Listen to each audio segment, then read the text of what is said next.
Once upon a time, in a wide green meadow at the edge of the world, there lived a small rabbit named Coco. Coco had soft brown fur, bright, curious eyes, and the biggest heart in the whole meadow. The older animals sometimes told stories about the old days, when the flowers used to glow at night, and the streams would sing little songs as they flowed over the stones. But that was a long, long time ago. Now the flowers were just flowers. The streams were quiet, and nobody could remember why the magic had gone away. Coco would sit on her favourite hill and wonder, what if the magic could come back? One morning, while hopping through a patch of clover, Coco noticed something strange. Tucked between two stones, half hidden in the dirt, was a tiny seed. But this was no ordinary seed.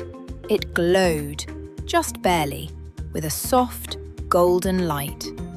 Coco leaned closer. The seed pulsed gently, like a little heartbeat.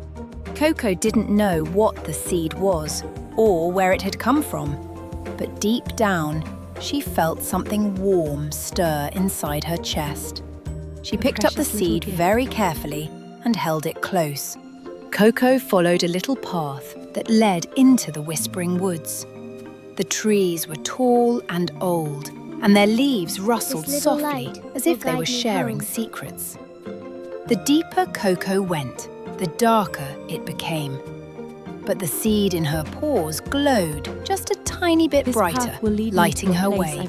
Before long, Coco came to a river. There had once been a bridge here, but now it was broken. The wooden planks had fallen into the water below. How can I Coco cross? looked at the gap and felt a flutter of worry in her tummy. How would she get across? She looked around and spotted some strong vines hanging from a nearby tree. One by one, she wove the vines together and laid them across the gap. Coco took a deep breath, and with careful little hops, she made it to the other side. Wow! She looked back and smiled. She had done it Look, all I've got a little by star. herself. A little further along the path, Coco heard a tiny sound, a soft, sad buzzing. She looked up and saw a small firefly caught in a tangle of spider silk. Its light was almost out. Very gently, Coco reached up and untangled the sticky threads, one by one. When the firefly was free, it blinked its little light on and off, as if to say, "Thank you." Then it landed softly on Coco's ear. It seemed the firefly wanted to come along. Together, Coco and the firefly reached Crystal Lake. The water was perfectly still, like a mirror reflecting the sky. At the edge of the lake, sitting on a mossy rock, was a great owl, fast asleep. This was the guardian owl.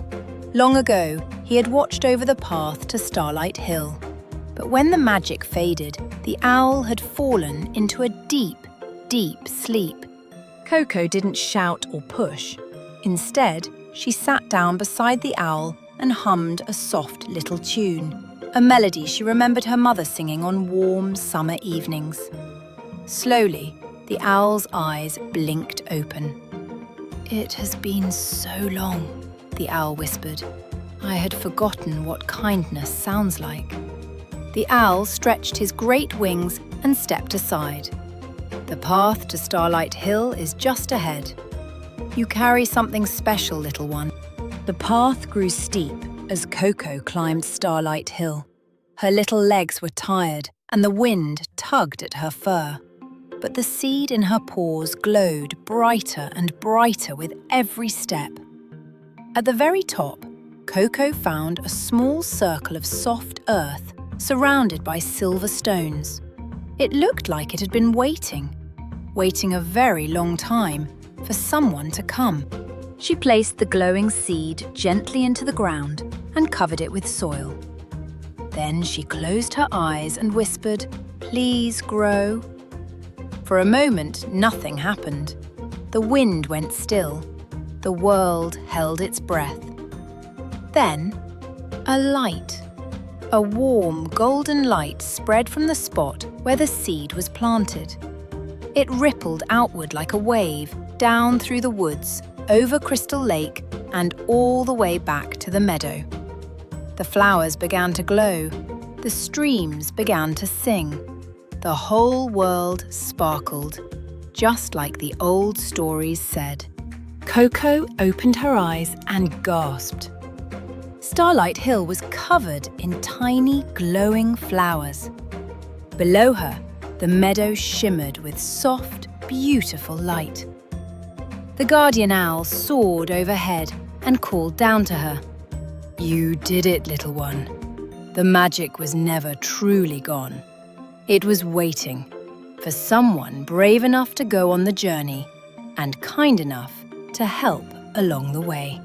Coco hopped all the way home as the meadow glowed around her. The other animals came out of their burrows and nests, blinking in wonder at the beautiful light. And from that day on, the meadow never lost its magic again. Because the magic didn't come from the seed, or the hill, or the stars. It came from right here, from a heart that was brave enough to believe and kind enough to care. And if you ever feel like the magic has gone away, just remember little Coco. Close your eyes, be brave, be kind, and you might just find that the magic was inside you all along. The end.